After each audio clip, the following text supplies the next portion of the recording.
John 12. 6 days before the Passover, Jesus therefore came to Bethany, where Lazarus was, whom Jesus had raised from the dead. So they gave a dinner for him there. Martha served, and Lazarus was one of those reclining with him at table. Mary therefore took a pound of expensive ointment made from pure nard, and anointed the feet of Jesus, and wiped his feet with her hair. The house was filled with the fragrance of the perfume. But Judas Iscariot, one of his disciples, he who was about to betray him, said, "Why was this ointment not sold for 300 denarii and given to the poor?" He said this not because he cared about the poor, but because he was a thief, and having charge of the money bag, he used to help himself to what was put into it. Jesus said, "Leave her alone, so that she may keep it for the day of my burial. For the poor you always have with you, but you do not always have me." When the large crowd of the Jews learned that Jesus was there, they came not only on account of him, but also to see Lazarus, whom he had raised from the dead. So the chief priests made plans to put Lazarus to death as well, because on account of him many of the Jews were going away and believing in Jesus. The next day the large crowd that had come to the feast heard that Jesus was coming to Jerusalem. So they took branches of palm trees and went out to meet him, crying out, "Hosanna! Hosanna! Blessed is he who comes in the name of the Lord, even the King of Israel! Hosanna!" And Jesus found a young donkey and sat on it, just as it is written, "Fear not, daughter of Zion. Behold, your king is coming, sitting on a donkey's colt." His disciples did not understand these things at first, but when Jesus was glorified, then they remembered that these things had been written about him and had been done to him. The crowd that had been with him when he called Lazarus out of the tomb and raised him from the dead continued to bear witness. The reason why the crowd went to meet him was that they heard he had done this sign. So the Pharisees said to one another, "You see that you are gaining nothing. Look, the world has gone after him." Now among those who went up to worship at the feast were some Greeks. So these came to Philip, who was from Bethsaida in Galilee, and asked him, "Sir, we wish to see Jesus." Philip went and told Andrew. Andrew and Philip went and told Jesus. And Jesus answered them, "The hour is come for the Son of Man to be glorified. Truly, truly I say to you, unless a grain of wheat falls into the earth and dies, it remains alone. But if it dies, it bears much fruit.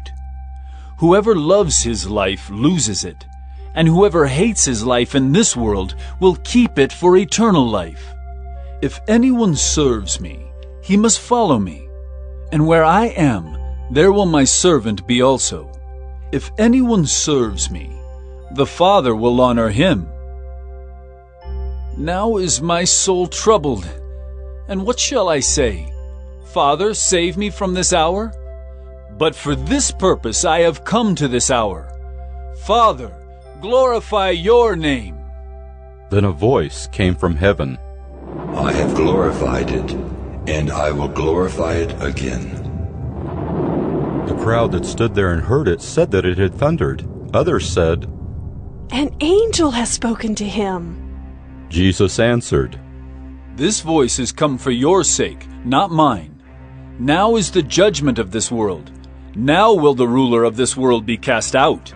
And I, when I am lifted up from the earth, will draw all people to myself."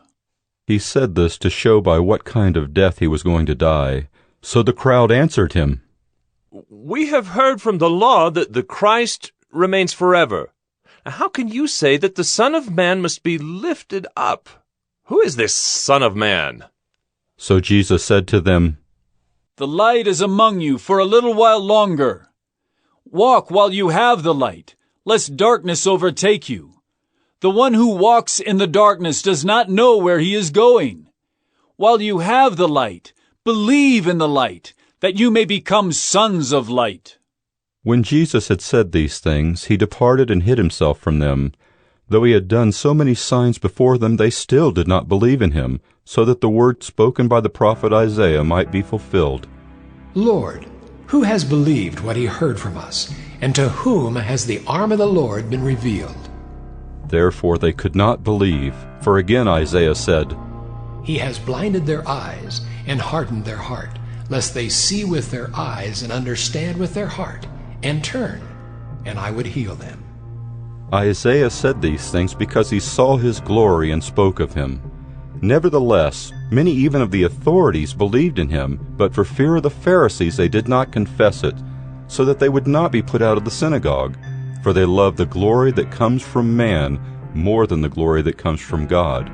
And Jesus cried out and said, Whoever believes in me, believes not in me, but in him who sent me.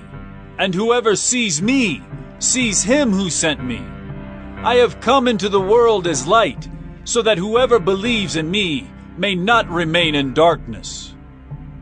If anyone hears my words and does not keep them, I do not judge him, for I did not come to judge the world, but to save the world.